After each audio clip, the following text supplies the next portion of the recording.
Greetings from Carl Berner and welcome to this studio release. Today I'm gonna present two works. It's number 318 and 319, and they are twin works. They kind of are connected, and so they both have the same title, Labor. And I made these works in a particular way.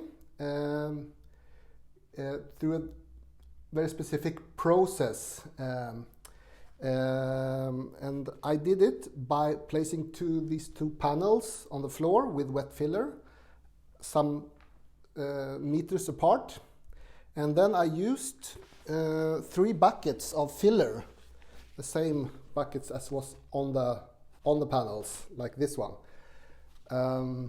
So I had 3 of them, those 2 on one panel and 1 on another panel. And then I moved first the one bucket where there were 2 to the other panel and placed it down. And then I took up the other panel and moved that back to the other place on the first panel. And then I took the second bucket from that panel and over and did this continuously, moving buckets of filler back and forth from between the 2 panels. 99 times I did this. It was quite heavy. It took me about 20 minutes. I was working quite fast, but I was really tired afterwards. But I managed to do it. I have set myself, I will do it 99 times, 99 movements. But it was a little bit more tiring than I expected. And I did it, of course, 99 times because I wanted to reference the 99%, the slogan, we are the 99% that the Occupy movement started. And to me, the 99% represents the 99% of the population who doesn't own the means of production. And that means, in a Marxist sense, the workers, right? And that is most of us who earn our living through taking employment. So this work is about this piece, I must say, is about human work and the modern understanding of work as it is made into a commodity by capitalism, right? And then it's called labor. So that's why the title is like that. So now I'm going to take off these paper covers and show you the both works. Just a second.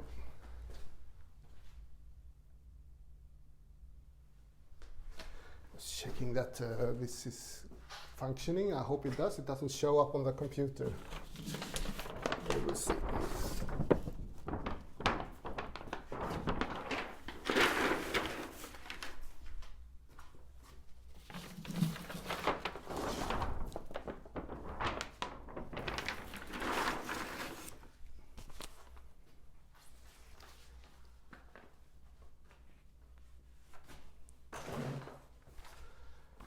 So this is the 2 labor works, number 318, 319.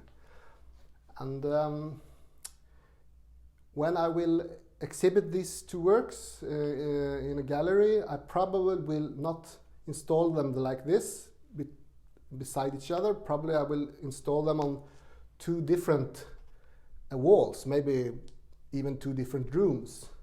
So in a way they will be connected secretly through this, or invisibly through this the production method.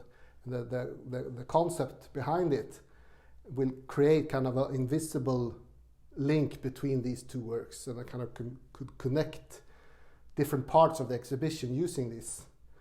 I think that would be an interesting way of showing them. So work is deeply connected to life, right? It's almost the same thing, work and life, because living organism has, every living organism has a metabolism, right? We consume energy. The organism consumes energy and produces waste, and this process is called the metabolism, and it's a sort of work, you might say, that continues forever. As long as life continues, this process continues. So you can call man or humans, like any organism, a working creature, and this work is sort of a Sisyphus work. Like Sisyphus is the old myth about, I don't actually know the specific of the myth, but it is this person who's condemned by the gods to push this big rock up a hill, and then it rolls down on the other side, and then he has to push it up again and do this over and over again eternally. And this is kind of a symbol of what life is. We do this work of life every day over and over again until we die. So in a sense, that shows the futility of life, in a sense, and the pointlessness of it in that perspective, the overall perspective, you might say. Yeah, and but on this, when I did this work, I planned it to do this moving of the buckets. In my head, I thought that the heavy buckets, it's like 10 kilos every bucket, they would kind of push the wet filler away and create like a hole into the wet filler. But when I started doing it, I realized that they were more like floating, of course, on top of the filler, because the filler is quite thick, like mud, so it wouldn't be pushed away so easily. But what happened was that when I lifted the buckets, there was a suction that created these patterns here, right? And so when I finished the works, I realized that even though first I thought it would be no holes, it won't be showing up properly as I planned, but it actually exceeded my expectations. I hadn't thought about that these patterns would emerge and that it would be so visible. So I'm very happy how it turned out that way, and I think it also is interesting conceptually to the theme of this piece, because this pattern that emerges here, it could be likened to something called a Voronoi diagram. And what is a Voronoi diagram? Voronoi was a mathematician, and he invented something called a Voronoi diagram, and it's a certain way of dividing a surface. If you have a surface and you take put some random points on this surface, and then you draw a line between every 2 points that is kind of 90 degrees just in the middle between these 2 points, and you do that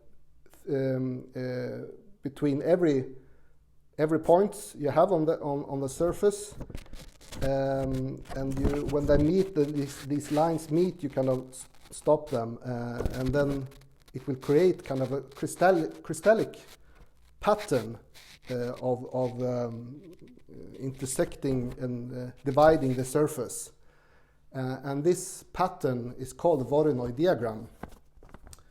But it could also be extended into 3 dimensions, right? And so what happens here, what creates this pattern is that you have sort of a closed volume. You have a closed volume of matter that is, and then suddenly this volume is expanding rapidly without any new material coming in, because it's a closed volume.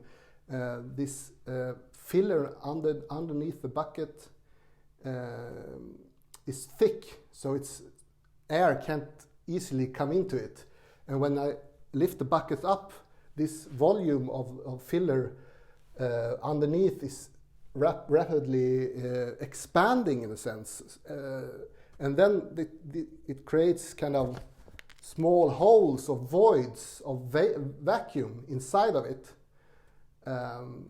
and these voids of vacuum, they are kind of randomly placed, and then the remaining, the filler, the substance that is in here, it kind of organizes itself around these voids and holes in the same. So you can think in the center of these holes are these points in the Voronoi diagram that are divided with a line, and this is the matter between these two empty voids of vacuum. The matter is kind of organizing itself until of course it breaks, and this intersection is sort of shown. So a Voronoi diagram in the third dimension could maybe be called a Voronoi foam, almost, because it's like bubbles, right? Yes, and I think this. I've been interested in this shape, this Voronoi shape, for a very long time. I heard of it first in the 90s, and it's been around, and I've always wanted to do something artistic with it, and I would probably do it even more, but here it kind of manifested itself unintentionally, but I think it's very suitable because this Voronoi foam is also the way that the matter in the universe is organizing itself, because with the Big Bang there was suddenly a big increase in volume, and you have matter in a closed space, and then suddenly it expanded rapidly, so these holes of vacuum kind of emerge inside it, and the remaining matter kind of organized itself around these empty voids of vacuum, in a sense, and this is also the kind of the shape of the universe also, but it also is the shape of a biological organic material as well, because the cells in organic matter is also organized like this through this principle, you might say. So you can see that this organizing principle is already in matter itself, in the dead matter, but it also organizes the living matter, in a sense.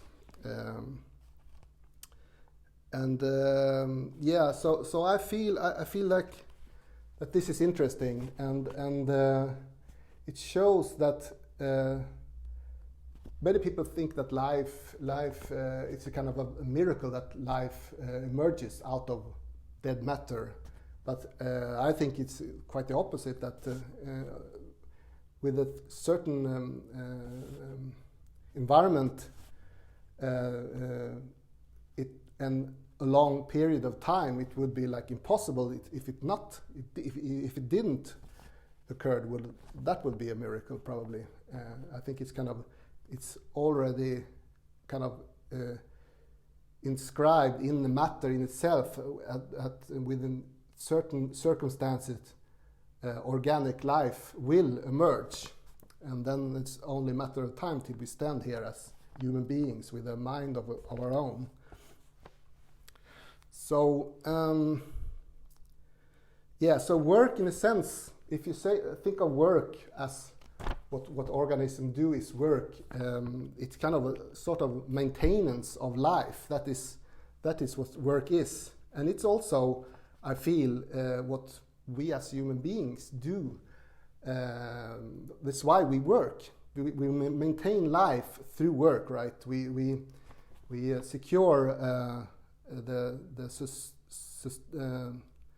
upholding life with gathering food and shelter and things we have to do, and taking a job and employment is part of this as well. In a way, it's a way we secure food and shelter by taking a job and getting money and pay for that stuff. So in that sense, I think it's human work is this connection between the organic, biological meaning of work in that sense and the regular work that we as humans do every day. But I feel also that maybe it's interesting to think about this, because there's also maybe something coming into life in a sense when organic life starts to emerge. There is something, at least for us humans, we must say that there is something called the will, that we have we are individuals, we are subjects, and we have a will of our own that is free in a sense.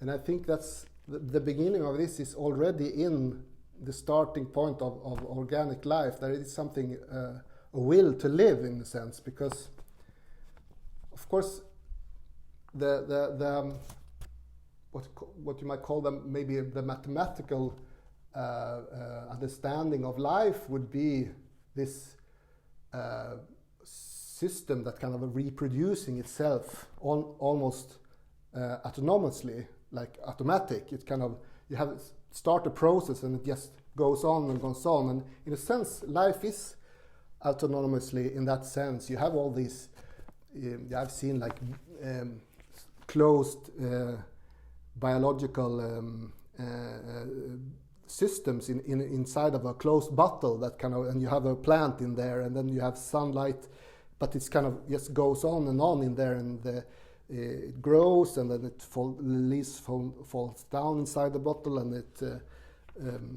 creates soil, and then new plants starts growing inside of it, and it kind of lives and lives. It's like a perpetuum mobile in a way. It's kind of just goes on and goes on, but you of course have to kind of use energy somehow. You have to have an energy source to it. But it's also this idea about in the computer science that if you, like a computer program, or could be sort of a mathematical life in a sense. If you like start a program like a virus, a computer virus, it kind of grows and expanding on its own. If you just first start the process, it's unstoppable in a sense. It just continues and continues and consumes everything around it in an automatic way. But life as we perceive it, and as biological beings perceive it, it has to be something more. There's a kind of a will to life, because I mean, we can of course have, like when we lose our brain capacity, you could sustain a human being with tubes, and it will kind of continue living. We don't know how long it could actually live that way. The biological material of a human being, but we don't really see that as life. We perceive life as something more. That is something like a will to live, that kind of pushes this process on and on, and without it, we will at some point cease to exist. And this is also a part of the functioning of life. And I think these things are very interesting. So there's we have a desire. We are sort of driven to live. We are a working creature who wants and needs to work all the time. And this is what capitalism, in a sense, exploits, when they create this commodity out of the working human being, and they create labor. And what is labor is its work made put a price. They put a price on the work. This is what makes it a commodity in a sense, that there's a supply and a demand, and the price of labor is defined by this. But even more is that the worker is in itself interchangeable in labor. The work could be done by any worker who has these certain skills, or some work doesn't need any particular skills even. So the worker in itself is kind of exchangeable in this process. When you look at it from the outside, from the outside view, but we as working human beings, we experience ourselves from the inside, so we are not exchangeable. The work for us is not exchangeable, I would say. So yeah, so even this is just some ideas that kind of comes to mind to me when I did this work and was thinking about it, and when I was looking at it afterwards.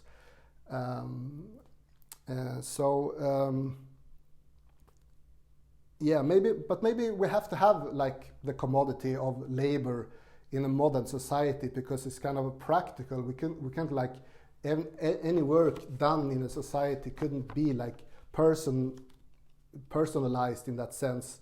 Maybe we have to have this interchangeability in some sort, but you might argue that does the price of this labor also has to change, because in a sense, to me at least, I feel that this is kind of counterintuitive to the notion that all human beings have equal value. So every life has this equal value, and every life contains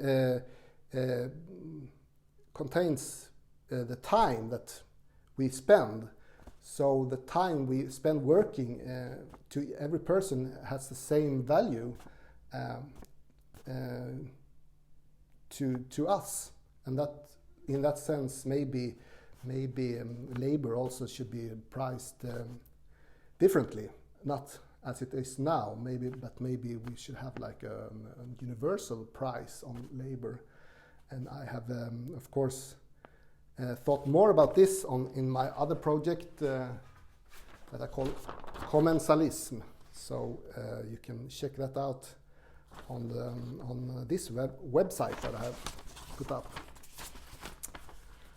Okay, so this was my ideas about this work, and now I'm going to show you some close-ups.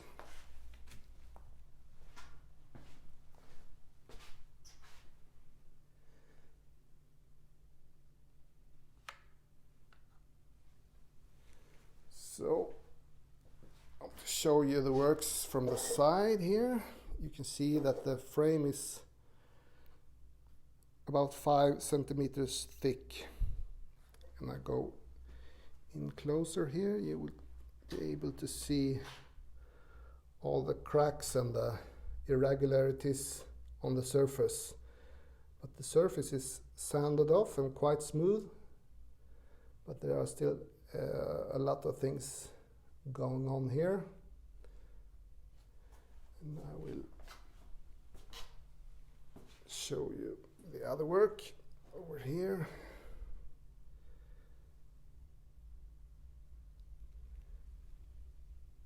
Yes. And then I will try to back without crashing with anything here in my quite small studio.